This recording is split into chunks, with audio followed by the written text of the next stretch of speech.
तुमको सुनाई देती है बनावटी चीखें, खामोशियों का चीखना तो अभी बाकी है।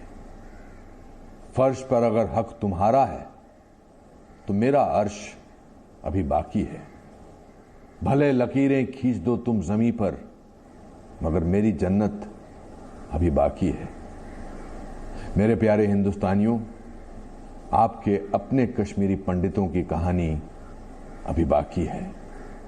नमस्कार, मैं हूं अनुपम खेर और मैं एक कश्मीरी पंडित हूं। राष्ट्रपिता महात्मा गांधी ने पूरे देश को अहिंसा परमो धर्म की शिक्षा दी थी, लेकिन इसी देश में कश्मीरी पंडितों का एक तबका ऐसा भी है जो 90 के दशक के आतंकवाद और हिंसा का शिकार हुआ और आज तक अपने वजूद की लड़ाई लड़ने को मजबूर है। और आज मैं यानी एक कश्मीरी पंडित पूरे देश को उस तकलीफ के बारे में बताऊंगा जिसने अपने घर में हमें पराया कर दिया।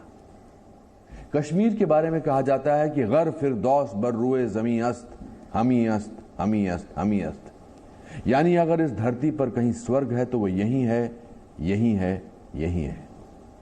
लेकिन आज आपको मालूम होना चाहिए कि कैसे कश्मीर के अपने कश्मीरी पंडित उसी स्वर्ग में तिनके की तरह इधर उधर बिखर कर रह गए। ये तकलीफ जितनी कश्मीरी पंडितों की है उतनी ही आपकी और उन तमाम बुद्धिजीवियों की है जो सहनशीलता पर प्रवचन तो देते हैं लेकिन सच का सामना नहीं कर पाते। आज मैं आपके सामने इसलिए भी आया हूं क्योंकि आज से ठीक 26 साल पहले 19 जनवरी 1990 की वो रात कोई कश्मीरी पंडित नहीं भूल सकता। उस रात घाटी में सिर्फ एक आवाज सुनाई दे रही थी, कश्मीरी पंडितों, कश्मीर से भाग जाओ।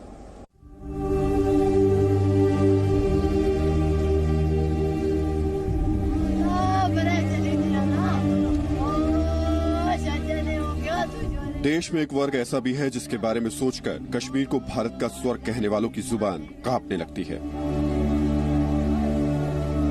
विस्थापन, निर्वासन, पलायन और निष्कासन जैसे शब्दों की चोट क्या होती है, ये वही समझ सकता है जिसने खुद इन शब्दों के घाव सहे हों।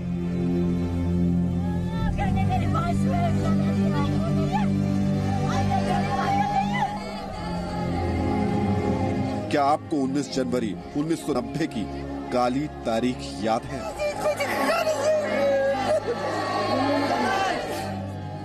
19 जनवरी 1990 को कट्टरपंथियों ने तुगलकी फरमान सुनाया कि कश्मीरी पंडित काफिर हैं,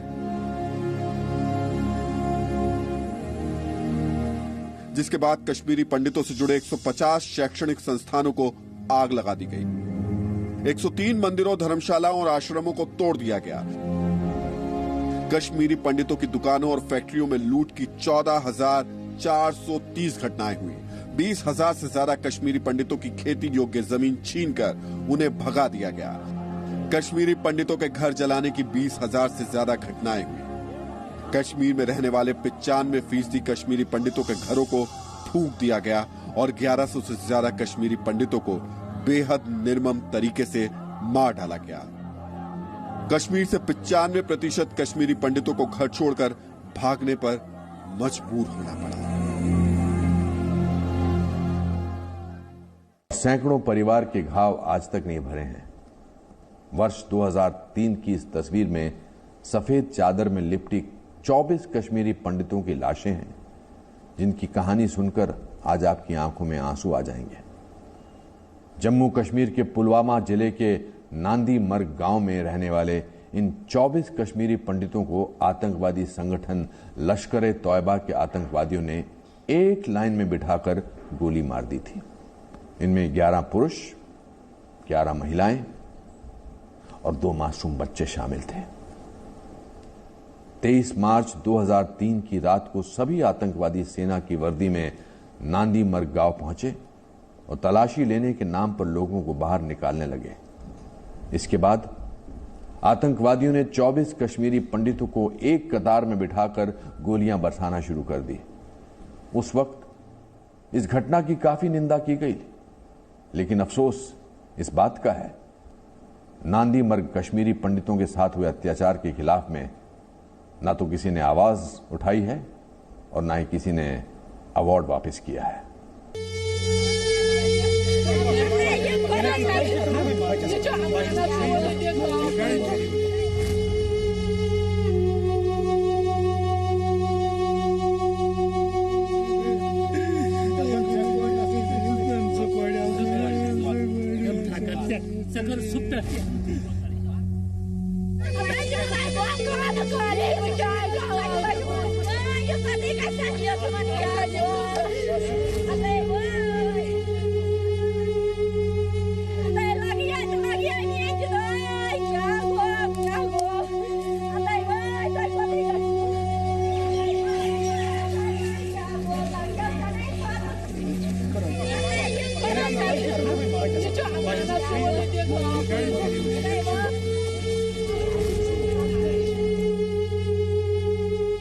इस जगह एक नरसंहार हुआ था जिसमें 24 लोगों को मारा गया था।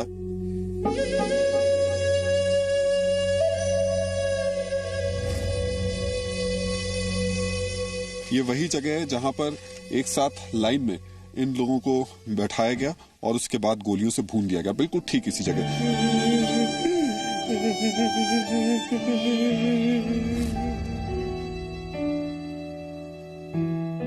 हम पहली बार ऐसे होंगे जो कि इस तरीके से इस घर में घुसे होंगे, वरना अब कोई आता नहीं है।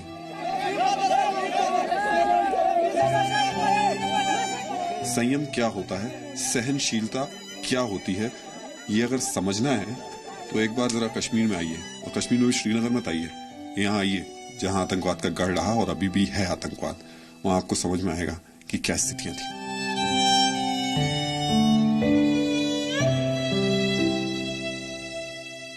नमस्कार, मैं हूं राहुल सिन्हा। कश्मीरी पंडितों की बात आपने दिल्ली में स्टूडियो में बैठकर लोगों से कई बार देखी सुनी होगी, लेकिन आज हम आपको कश्मीरी पंडितों के साथ कश्मीर में क्या हुआ इसे दिखाने के लिए कश्मीर लेकर के पहुंचे। और मैं जिस जगह मौजूद हूं उस जगह को 23 मार्च 2003 की रात को पूरी दुनिया को हिला करके इस जगह ने रख दिया था। इस जगह एक नरसंहार हुआ था जिसमें 24 लोगों को मारा गया था, इसमें एक 2 साल का बच्चा भी था। और जिस जगह मैं खड़ा हुआ हूं ये वही जगह है जहां पर एक साथ लाइन में इन लोगों को बैठाया गया और उसके बाद गोलियों से भून दिया गया, बिल्कुल ठीक इसी जगह। वो घर जहां कभी बच्चे खेला करते थे आज वीरान पड़ा है। कई घर ऐसे हैं जिनकी दीवारों पर आज भी लिखा है कि ये मेरा घर है। खंडर में तब्दील हो चुके कई घर ऐसे भी हैं जहां ताले लटके हैं।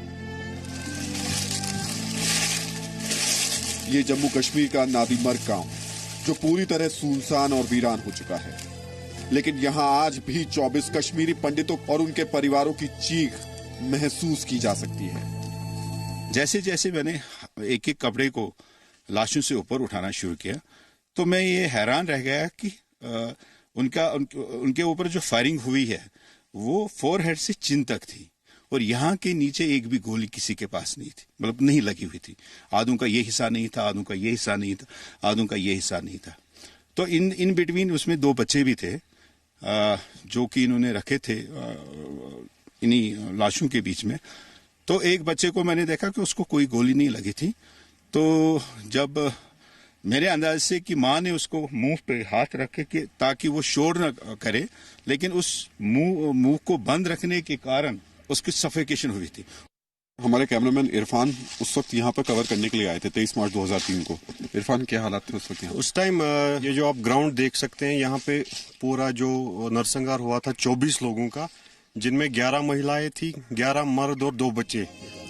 ये कितने दुख की बात है कि आज देश में असहनशीलता पर बड़े बड़े बयान देने वाले बुद्धिजीवियों को नादीमर्ग में कश्मीरी पंडितों के घर पर लिखे ये शब्द दिखाई नहीं देते। इस घर में कुछ वक्त बाद शादी होने वाली थी और अब देखिए ये घर खंडर बन चुका है, मकड़ी के जाले लगे हुए हैं। इस घर के अंदर चलते हैं और अंदर चलकर जरा देखते हैं कि कैसे एक हंसता खेलता घर बर्बाद हो जाता है, खत्म हो जाता है। अब यहाँ पर कुछ कागज पड़े हुए हैं, कुछ और सामान पड़ा हुआ है। मैं आपको बता दूं कि शायद 12 साल बाद हम पहली बार ऐसे होंगे जो कि इस तरीके से इस घर में घुसे होंगे, वरना अब कोई आता नहीं है। वो सब लोग छोड़ करके चले गए, वो सारी चीजें छोड़ करके चले गए। रैना इज माई हाउस और उसके साथ में इस घर में आप जहां देखिए वहां इस तरीके के बहुत खूबसूरत फूल आपको हर जगह, गुलदस्ते आपको हर जगह बने हुए नजर आएंगे। लेकिन घर इन तस्वीरों से, इन सिर्फ फूलों से नहीं बनता है। घर बनता है जब उसके अंदर हंसते खिलखिलाते चेहरे हों। आतंक ने 23 मार्च 2003 की रात नादिमर्ग में कई कश्मीरी पंडितों का घर उजाड़ दिया।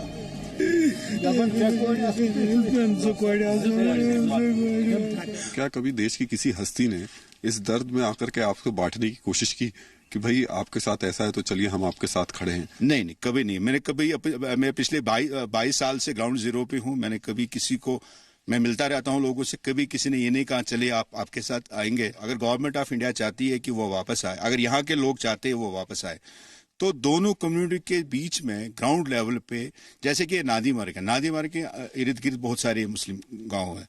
अगर नादिमर्ग में वो वापस आना चाहते, जो यहाँ से पलायन करके गए, तो उनकी जो सिक्योरिटी होगी, वो सिक्योरिटी यहाँ का पुलिस वाला नहीं होगा, इंडियन आर्मी नहीं होगी, उनकी सिक्योरिटी मंजूर अहमद होगा। जब तक वो विजय कुमार और मंजूर अहमद के बीच में जो एक बॉन्ड था 89 से पहले, वो बॉन्ड जब तक फिर से नहीं होगा तब तक ये मुश्किल है। कभी बच्चों की खिलखिलाहट से गूंजने वाला नादिमर्ग आज अकेला है, और ये जगह बताती है कि कैसे नेताओं ने, समाज ने या फिर पूरे देश ने नादिमर्ग के कश्मीरी पंडितों को अकेला छोड़ दिया। अब हम जिस जगह खड़े हैं वहां अंधेरा है, लाइट की कमी है, और दिक्कत यह है कि अब यहाँ लाइट का अरेंजमेंट करना भी मुश्किल है। लेकिन संजय जी, लोगों ने यहाँ पर भी छुपकर अपनी उस दिन जान बचाई। कैसे? 3 लड़कों ने, पता नहीं उनके दिमाग में कैसे ईश्वर की कृपा रही कि वो हर एक अपने अपने घरों में इस चिमनी के अंदर चले गए, अंदर ऊपर तक, ताकि अगर वो फिर से आए तो वो उनको दिखाई नहीं दे। देखिए, ऐसे बची थी लोगों की जान। इस तरीके से लोगों ने संयम रखा था। मैं बार बार इस शब्द का इस्तेमाल इसलिए कर रहा हूं क्योंकि आज इसी शब्द पर पूरे देश में बहस छिड़ी हुई है। संयम क्या होता है, सहनशीलता क्या होती है, ये अगर समझना है तो एक बार जरा कश्मीर में आइए, और कश्मीर में भी श्रीनगर मत आइए, यहाँ आइए जहां आतंकवाद का गढ़ रहा और अभी भी है आतंकवाद। वहां आपको समझ में आएगा कि क्या स्थितियां थी। ये आलीशान घर बताते हैं कि इन्हें कितनी हसरतों से बनाया गया, लेकिन अब इन घरों में वापस लौटने की कोई कश्मीरी पंडित हिम्मत नहीं जुटा पाता। इसलिए क्योंकि वो अकेला है, इसलिए क्योंकि उसके हक के लिए कोई अपना अवार्ड या पुरस्कार नहीं लौटाता। जिस घर में, जिस कमरे में पैदा जो बच्चा होता है, जब उसकी माँ कहती है कि आपका जन्म इस कमरे में हुआ तो वो उनको कहाँ मिलेगा? अगर आप उनको 1 करोड़ रुपए भी देंगे, वो, क्योंकि जब वो अपने बच्चों से कहते हैं कि मैं इस कमरे में पैदा हुआ हूं, तो वो जो इमोशंस है वो तो। बस मेरा सवाल संजय जी वही है, उस इमोशन की कद्र कभी किसी ने की? नहीं, किसी ने नहीं की। सारे जो कहते हैं वो सिर्फ अपने दो होंठों को मिला के हिलाते रहते हैं, लेकिन दिल से किसी ने वो जो इमोशनल पेन है वो किसी ने आज तक, हमारी कम्युनिटी जो पर्टिकुलरली है, कभी किसी ने महसूस नहीं। चलिए, मेरा सवाल अब इस जगह से खड़े होकर के, वो जगह जो 2003 में आतंकवाद का गढ़ थी, हम जिस जगह खड़े हैं वहां नॉर्मल सी नहीं है पूरी तरीके से, यहाँ अभी भी डर और खौफ बना हुआ है। उस जगह से कश्मीरी पंडितों के इन घरों के अंदर से मैं पूछना चाहता हूं कि वो कश्मीरी पंडित जिसने इतना सब कुछ सहा, संयम के साथ सहा, क्या उसका ये संयम, टॉलरेंस देश के उन महान बुद्धिजीवियों को, उन महान साहित्यकारों को, उन महान फिल्मकारों और कलाकारों को कभी दिखाई नहीं दिया, या वो देखना नहीं चाहते? क्या आज यहाँ इस घर के हालात, इस कश्मीरी पंडित के हालात देखकर कल कोई साहित्यकार, कोई इतिहासकार, कलाकार, फिल्मकार अपना अवार्ड वापस करेगा? नहीं करेगा। इस इलाके में आतंकवाद ने फिर से सिर उठाना शुरू कर दिया है, लिहाजा अकेले रहने का मतलब भगवान भरोसे रहना है। वैसे यहाँ भगवान का क्या हाल है ये भी देख लीजिए। कश्मीरी पंडितों के इस गांव के आसपास मंदिर अब या तो बंद हैं या फिर टूटे पड़े हैं। यहाँ एक ये मंदिर था, और ये मंदिर भी, अब इस मंदिर में मकड़ी के जाले हैं। मूर्ति कोई देखने पे भी एक मूर्ति है यहाँ पे, 2-3 मूर्तियां हैं यहाँ पे, लेकिन अंदर जाने की स्थिति नहीं है। एक बार इरफान थोड़ा सा अंदर दिखाइए। ये देखिए, उसके बाद से, उस हादसे के बाद से ये मंदिर भी अब धीरे धीरे खंडर की शक्ल में तब्दील होता जा रहा है। कुछ मूर्तियां अंदर रखी हुई हैं, लेकिन वो भी अब पहचानने में नहीं आ रही हैं अंदर से। इसकी एक बड़ी वजह यह भी है कि यहाँ पर अंधेरा ज्यादा है, रोशनी बहुत कम है। नादिमर की इस असहनीय रिपोर्ट को दिखाने के पीछे हमारा मकसद सिर्फ नादिमर की तस्वीर दिखाना नहीं था, बल्कि इसे बदलने का भी था। लिहाजा इस टूटे हुए शिवलिंग को इस उम्मीद के साथ खड़ा किया ताकि भविष्य में असहनशीलता पर भाषण देने वाले लोग पूरी सहनशीलता के साथ देश को जोड़ने की बात करें, न कि उसे तोड़ने की। कश्मीरी पंडितों के जख्मों की कहानी यहां खत्म नहीं होती, बल्कि शुरू होती है। अब मैं आपको कश्मीर के उन इलाकों में लेकर जाऊंगा जहां रहने वाले कश्मीरी पंडितों का आसरा ना तो कोई बुद्धिजीवी है, ना कोई साहित्यकार और ना ही कोई नेता। वहां रहने वाला एक एक कश्मीरी पंडित भगवान के सहारे जिंदगी जीने पर मजबूर है।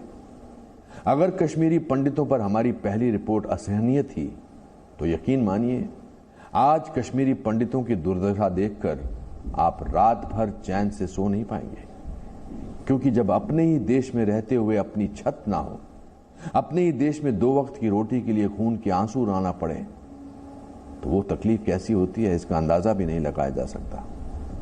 90 के दशक में कश्मीरी पंडितों को चुन चुनकर मार दिया गया। वक्त बदला, महीने गुजरे, साल गुजरे, मौसम बदले, लेकिन कश्मीर में कश्मीरी पंडितों की हालत में कोई सुधार नहीं हुआ। आज मैं आपको कश्मीर में उस घर में भी लेकर जाऊंगा जहां मेरा बचपन बीता। मेरे घर की दीवारों ने कश्मीरी पंडित होने का दर्द देखा है और महसूस भी किया है। बेचैन कर देने वाली यह रिपोर्ट आपको बताएगी कि कैसे धरती के स्वर्ग में कश्मीरी पंडित नर्क जैसा जीवन व्यतीत कर रहे हैं।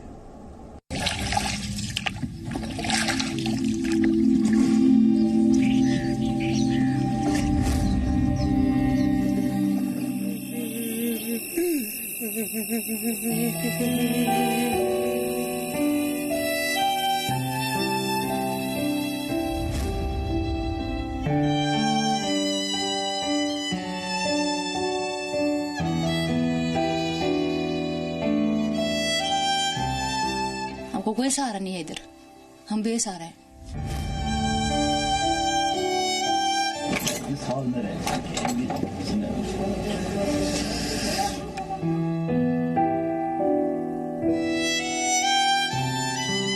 हमने यहाँ खोया पाया कुछ नहीं है।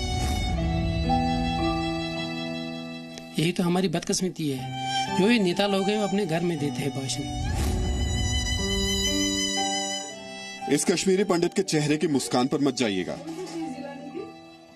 क्योंकि उस मुस्कान के पीछे एक ऐसी बेचैन खामोशी छिपी है जिसकी आप कल्पना भी नहीं कर सकते। दुख इस बात का है कि 90 के दशक में हुए नरसंहार के बाद आज भी श्रीनगर में जितने भी बचे कुचे कश्मीरी पंडित हैं, उनकी जिंदगी किसी बदतर मौत से कम नहीं है। ये है भूषण लाल शाह, जो एक कश्मीरी पंडित है। एक जमाना था जब ये कश्मीर में सुख चैन की जिंदगी जी रहे थे। 90 के दशक में हुए नरसंहार के बाद इनका सब कुछ खत्म हो गया, लेकिन इन्होंने अपनी मिट्टी नहीं छोड़ी। आज एक कमरे के मकान में ये जिंदगी और मौत की पहेली सुलझाने को मजबूर है। भूषण जी, सबसे बड़ा सवाल तो आपसे पहला यही बनता है कि सब चले गए, आप रह गए। जी सर। कैसे रह गए? वो तो भगवान ही जानता हम कैसे रह रहे हैं। अब यही है, इकोनॉमिकल पोजीशन बहुत खराब है, पॉलिटिकली भी हमारा कोई पूछता ही नहीं है, सोशली भी कट ऑफ है। अब वो अलग सोच रहे हैं बाहर वाले, हम अलग ख्याल के हैं। हमने यहाँ खोया ही पाया कुछ नहीं है। ये तो हुई एक परिवार की बात, लेकिन कश्मीर में बचे कश्मीरी पंडितों की सुबह की शुरुआत इस सोच से होती है कि क्या इन्हें इनका हक मिलेगा, और रात खत्म होती है आंसुओं के साथ।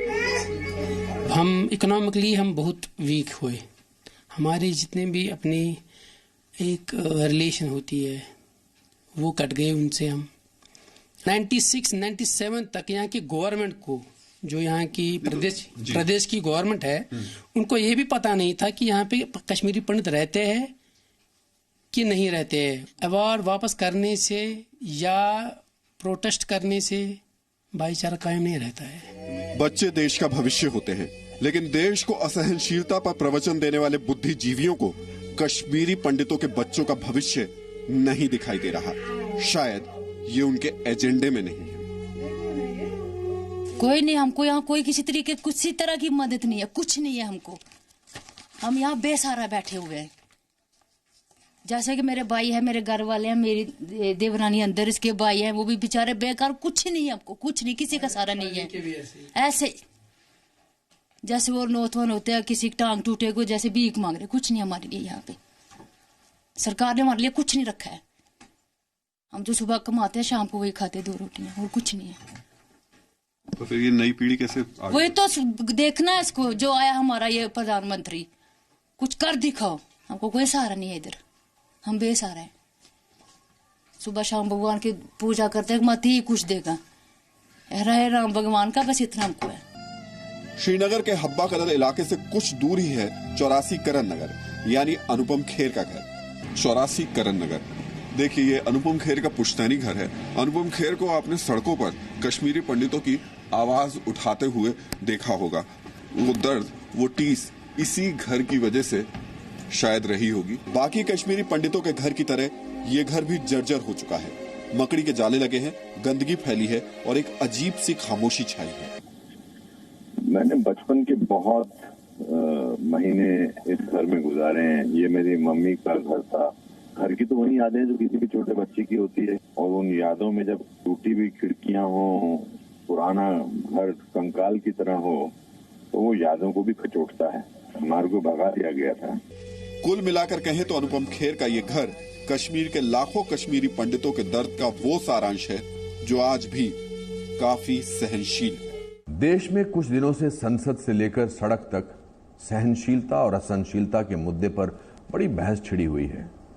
देश के कुछ बुद्धिजीवियों को असहनशीलता का माहौल नजर आ रहा है, लेकिन देश हित की बात करने वाले ऐसे लोगों को अपने ही देश में पराये हो चुके कश्मीरी पंडितों की बेचैन जिंदगी की कोई परवाह नहीं है।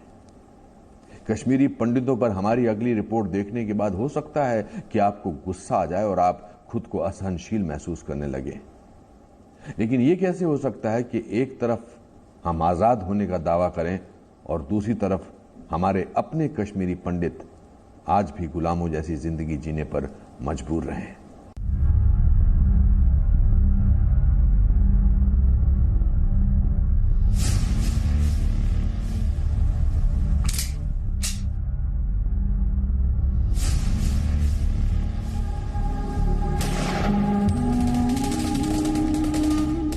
मैंने उसको उठाया और बुलाया, सतेज सतेज, मगर वो कुछ नहीं बोला।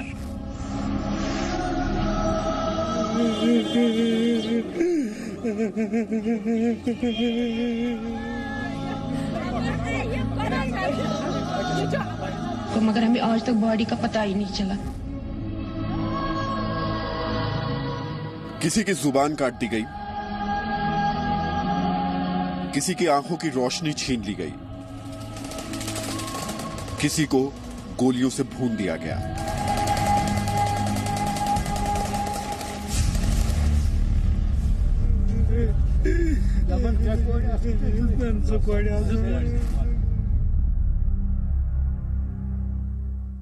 कार तो हम जाएंगे जरूर अपने देश, अपने मकान में। कश्मीर के अपने देश की मिट्टी में ही इधर उधर बिखर कर रह गए। 90 के दशक में जिन कश्मीरी पंडितों को अपने ही देश में शरणार्थी बनकर शरणार्थी कैंप में जिंदगी जीने के लिए संघर्ष करना पड़ा था, वो कश्मीरी पंडित आज भी अपने ही देश में पराये होने का दर्द महसूस कर रहे हैं। मैंने अकेले अपने भाई का क्रियाक्रम किया उस वक्त शूट एंड साइड में। हमने जुल्म की इंतहा देखी है सर। छोटा सा बच्चा बाजार निकला, उसको उधर से वापस नहीं आई। उधर से उसने यहाँ के खाना खा के निकले तो बाहर। मैं पूरे हिंदुस्तान को कहना चाहता हूँ, जो बड़े लोग हैं कम से कम इन गरीबों को तो देखो, ये भी इंसान ही है। हम चाहते हैं, हम वापस जाना चाहते हैं। कश्मीर क्यों नहीं जाए, वो हमारी माँ है। हम जाना चाहते हैं अपने घर, वापस तो जाएंगे, जरूर जाएंगे। उसीलिए तो हम जिंदा बैठे हैं, नहीं तो हम कब के मर गए होते। यही एक आस दिल में है हमें कि नहीं, हमें एक दिन घर अपना वापस जाना है। बहुत दुख देखा हमने, अब नहीं हिम्मत है दुख देखने के। श्रीनगर से लेकर जम्मू तक सिर्फ तारीखें बदली, अगर कुछ नहीं बदली तो कश्मीरी पंडितों और कश्मीरी हिंदुओं की हालत।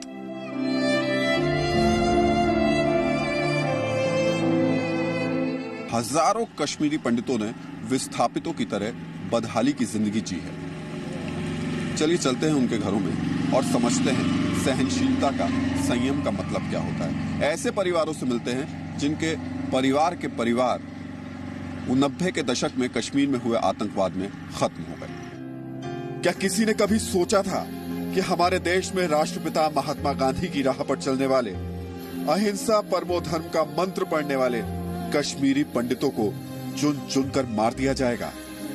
तकलीफ जितनी कश्मीरी पंडितों की है उतनी ही आपकी, हमारी और उन तमाम बुद्धिजीवियों की है जो सहनशीलता पर प्रवचन तो देते हैं लेकिन सच का सामना नहीं करते।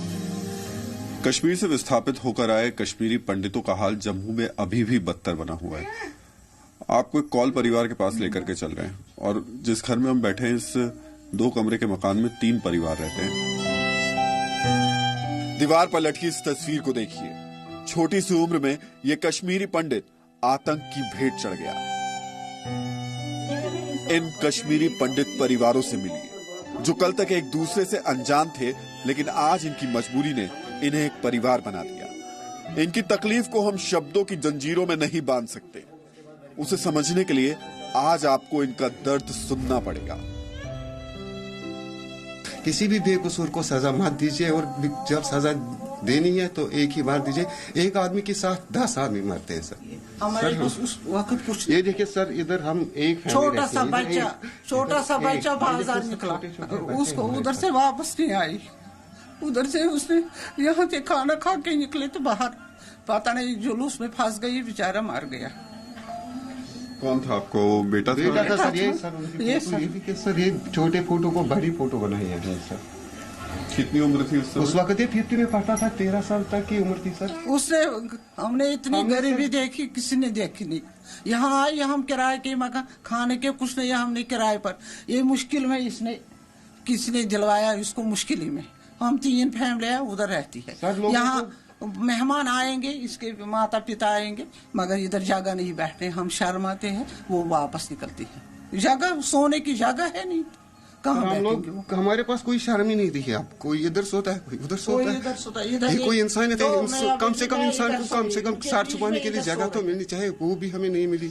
ये भी सर कैसे? आप 3 परिवार एक ही घर में किसी को पूछना है। यहाँ पर धर्म की बात है तो किसी ने हमारे साथ कुछ नहीं, हम पीछे गए हैं हर जगह से कसम से सर। कोई नेता कोई नेता कभी कुछ नहीं। हर हिंदुस्तान को कहना चाहता हूँ, जो बड़े लोग हैं कम से कम इन गरीबों को तो देखो, ये भी इंसान ही है। अगर किसी को रास्ते बंद होते हैं तो वो कुछ भी कर जाता है, फिर ये इंसान को पता होना चाहिए। कहानी यही खत्म नहीं होती। अपने देश में पराये होने की जिल्लत महसूस कर रहे इन कश्मीरी पंडितों और कश्मीरी हिंदुओं को सिस्टम की बेरुखी ने भी कहीं का नहीं छोड़ा। कश्मीरी हिंदुओं के लिए जम्मू में जो कॉलोनी बनाई गई, सरकार ने कॉलोनी तो बना दी, लेकिन उस कॉलोनी के हालात क्या हैं पहले एक नजर आप देख लीजिए। कॉलोनी जर्जर स्थिति में पहुंच चुकी है, मेंटेनेंस के नाम पर कुछ भी दिखाई नहीं देता। ये इमारत आपको कब फ्लैट मिला था आपको यहाँ पर? ये तो 40 साल पुराने लगती हैं, क्योंकि जब से हम लोग यहाँ पे आए हुए हैं इसकी कोई भी रिप्लेसमेंट नहीं हुई। जम्मू में कश्मीरी पंडितों के लिए जो घर बनाए गए, इससे अच्छा ना बनाए जाते तो ज्यादा बेहतर होता। बारिश के दिनों में ये ऐसा ही लगता है कि आप बिना छत के रह रहे हैं। ऊपर से पानी आ रहा है, छत से पानी आ रहा है। ये देखिए कमरे की हालत, ये दीवार से आ रहा है पानी। इसके पाइपें जो अंदर से लगाए हैं वो लीकेज है, सबस्टैंडर्ड मटेरियल। हमने विजिलेंस को भी बताया है, क्राइम ब्रांच को भी बताया है, क्योंकि हम खतरे में हैं यहाँ। इसको ठीक किया जाए, इसको देखा जाए इसमें क्या लगाया है इन्होंने, क्या मटेरियल लगाया है। इमारत कभी भी गिर जाएगी ऐसे तो जिस तरीके की हालत है। लगभग सारी बिल्डिंगें गिरने वाले हैं 1-2 साल में। अगर ज्यादा बारिश आएगी, थोड़ा सा भूचाल ज्यादा आएगा तो ये सारी बिल्डिंगें गिर जाएंगे। और ये खतरा खासतौर से यहाँ रहने वालों के लिए, देखिए छोटे छोटे बच्चे हैं, मासूम बच्चे, नई पीढ़ी कश्मीरी पंडितों की जो कि इस बदहाली में जिंदगी बिता रही है। लेकिन अफसोस की बात यह है कि इस देश में ना तो कोई नेता, ना ही कोई बड़ा साहित्यकार, इतिहासकार, फिल्मकार इन लोगों के लिए खड़ा हो रहा है। आप लोगों के लिए कभी किसी ने अवार्ड वापस किया क्या? बिल्कुल नहीं, बिल्कुल नहीं। वही बात हम कहना चाहते हैं कि अगर हम मुसीबत में है, जो हमारे साथ हुआ है, उसके लिए भी अवार्ड वापस करने थे, हमारी भी आवाज़ उठानी थी, ताकि हमारे पास भी सरकार आती है, हमारा सरकार को भी पता चलता है कि कश्मीरी पंडित किस मुसीबत में है। इस बुजुर्ग महिला की आंखों में छिपी तड़प को महसूस कीजिए। ये कश्मीरी पंडित महिला कहना तो बहुत कुछ चाहती है, लेकिन अपनी तकलीफ बताने के लिए शायद अब इनके पास शब्दों की भी कमी पड़ गई है। कोई मदद के लिए आ गया है आपकी? कोई नहीं आता आजकल, कौन आएगा मदद करने? कोई नहीं आता मदद करने। भगवान के समेत कोई नहीं, भगवान पे ही छोड़ा हमने। हम ऐसे भाग गए हैं, हमें पेके से भी बड़ा दुख देखा। भाई मार दिया उन्होंने, 7 गोलियां लगाई उन्होंने, तब हम भाग के आए। झोपड़पड़ी हमसे अच्छे है, झोपड़ी वाले? हाँ, हमसे अच्छे हैं झोपड़पड़ी। हमें ये 26 साल हर बार याद पड़ता, हम उनसे अच्छे हैं। उनके रंग देखो, मकान में अगर किराया देते 300-400, देखो उनका ढंग मकान का। हमारा सरकार ने क्या दिया? ये टूटा फूटा खोपड़ी जैसे नाम के लिए। कश्मीरी पंडितों की ये दयनीय स्थिति देखकर एक सवाल जहन में आता है कि क्या किसी ने कभी सोचा था कि अपने ही देश में कश्मीरी पंडितों के लिए उनका तिरंगा पराया हो जाएगा?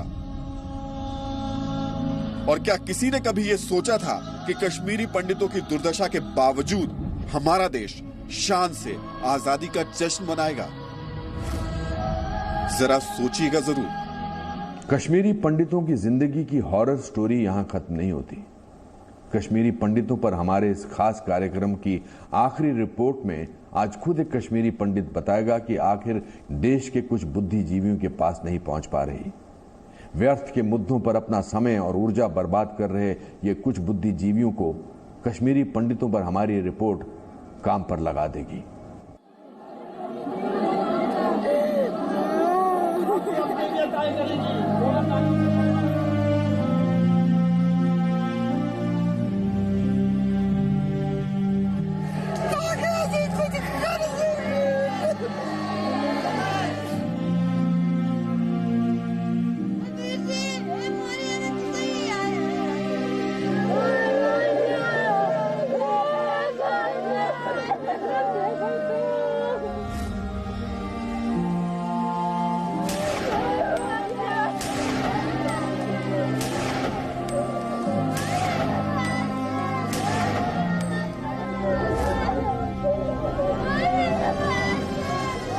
तुमको सुनाई देती हैं बनावटी चीखें।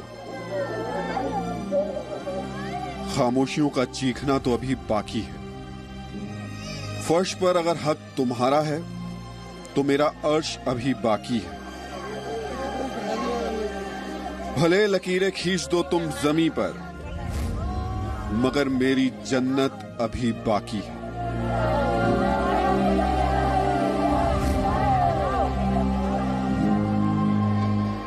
मेरे हिंदुस्तान के बुद्धिजीवियों, आपके अपने कश्मीरी पंडितों की कहानी अभी बाकी है।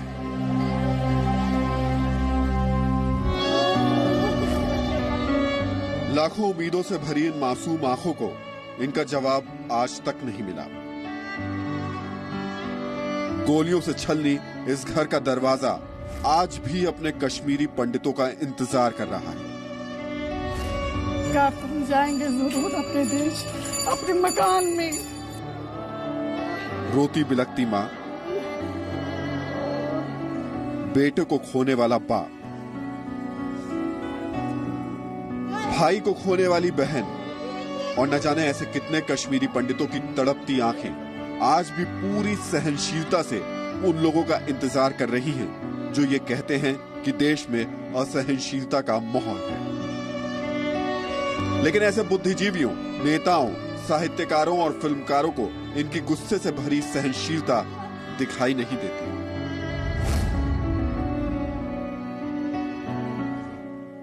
नब्बे के दशक में जो कश्मीर में कश्मीरी पंडितों के साथ हुआ, उसका परिणाम आज भी कश्मीरी पंडितों की नई पीढ़ी भुगत रही है।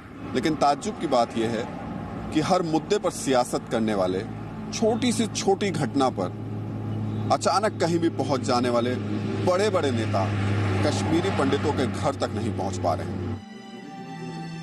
21 मार्च 1997 को आतंक और दहशत की भेंट चढ़े इस भट्ट परिवार से मिलिए जो कश्मीरी पंडित हैं। ये वो तारीख थी जब कश्मीर में एक ही परिवार के 7 लोगों को गोलियों से भून दिया गया था। वक्त बदल गया, लेकिन कश्मीर के संग्रामपुरा में हुए नरसंहार के जख्म इनके शरीर पर आज भी ताजा हैं। पर्सन जो बचा है तो उसने ये स्टोरी हमें बताई थी, तो उन्होंने कहा था आप सोना ले लो, जितनी भी हमारे अगर कोई जमीन है, मकान है, ये सब आपके नाम है। उन्होंने कहा हमें क्या दे सकते हो, हमें बहुत कुछ मिला, आपकी उतनी औकात ही नहीं है जो आप कुछ दे सकते हैं। मगर मेरे ख्याल में संग्रामपुरा एक ही ऐसा केस है जिसको आज तक कभी भी नहीं उठाया गया। 21 मार्च 1997 को हुए नरसंहार के बाद तमाम नेताओं ने कैमरे वाली सहनशीलता दिखाई थी, लेकिन उस घटना के 18 साल बीत जाने के बाद आज तक किसी ने इनकी सुध भी नहीं ली। कोई सपोर्ट नहीं मिली है इस रिलेटेड। कभी भी कोई भी पर्सन नहीं आया जिसने कहा हो कि हम आपके साथ हैं, हम आपको लेके चलेंगे। ये श्रीनगर का शेखपुरा इलाका है, जहां मजबूरी में अपना घर छोड़कर आए कश्मीरी पंडित किसी तरह अपनी गुजर बसर करने को मजबूर हैं। पढ़ा लिखा होने के बावजूद इन कश्मीरी पंडितों को इतनी जिल्लत भरी जिंदगी जीने को मजबूर होना पड़ रहा है। श्रीनगर शहर में अगर हम घूमें तो कश्मीरी पंडितों के घर हमें इक्का दुक्का दिखाई देते हैं, लेकिन एयरपोर्ट के पास श्रीनगर में शेखपुरा एक ट्रांजिट कैंप तैयार किया गया है, जहां पर कुछ कश्मीरी पंडित रहते हैं। किस हालात में रहते हैं ये आपके लिए जानना जरूरी है। अभी तो समझ लीजिए भिखारी नहीं होते, सूट बूट पहन के भिखारी बन गए, ऐसा ही है अंतर और कुछ नहीं है। हमारे पास कुछ नहीं बचा, अब जमीन थी, सारा कुछ था हमारे पास, अब बस एक कमरा 2 कमरे दिए हुए हैं और कुछ नहीं, नथिंग एल्स। अच्छा, हम ये बताना भी चाह रहे हैं लोगों को, जो बाकी लोग हैं देश के, वो समझना चाहते हैं कि कश्मीरी पंडित जो लोग यहाँ रुके हुए हैं, जिस स्थिति में आप 90 से पहले थे, क्या आज खुद को उतना सुरक्षित क्या? नो सर, कभी नहीं, कुछ नहीं, 0% भी नहीं। कश्मीरी पंडितों की जो स्थिति थी वो पूरी दुनिया को पता थी, देश में सबको पता थी। तो कोई आदमी कभी साथ में आके खड़ा हुआ मजबूती के साथ कि नहीं भैया मैं आपके साथ रहूंगा, आपको आपका हक दिला के रहूंगा? किसी ने बात नहीं, ऐसा आज तक कोई नहीं आया, किसी ने पंडितों का सोचा ही नहीं। शायद हम लोग उनको मदद करने से कोई पॉलिटिकल फायदा नहीं मिल रहा, हमसे फर्क नहीं पड़ रहा उनको, इसलिए हमारे पास नहीं आ रहे। एक कश्मीरी पंडित ने अपने साथ हो रही ज्यादती के पीछे का सच आज आपके सामने रख दिया। इसमें कोई इनकार भी नहीं कर सकता कि वाकई कश्मीरी पंडित हमारे देश के सहनशील नेताओं के लिए वोट बैंक नहीं है। इसीलिए इनकी मदद करना तो दूर, कोई इनके बारे में सोचकर अपना अवार्ड भी नहीं लौटाता।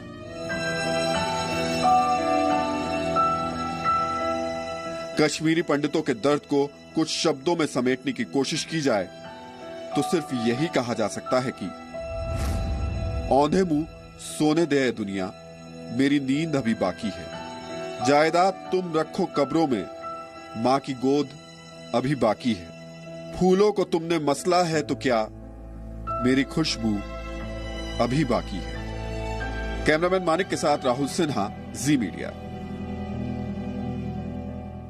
आपने देखा कि भारत में कश्मीरी पंडित होने का मतलब क्या है। इस परिभाषा को समझने के लिए थोड़ा सा संवेदनशील होने की जरूरत है। मुझे उम्मीद है कि हमारी इस कोशिश के बाद देश में कश्मीरी पंडितों के प्रति संवेदनशीलता बढ़ेगी। जय हिंद।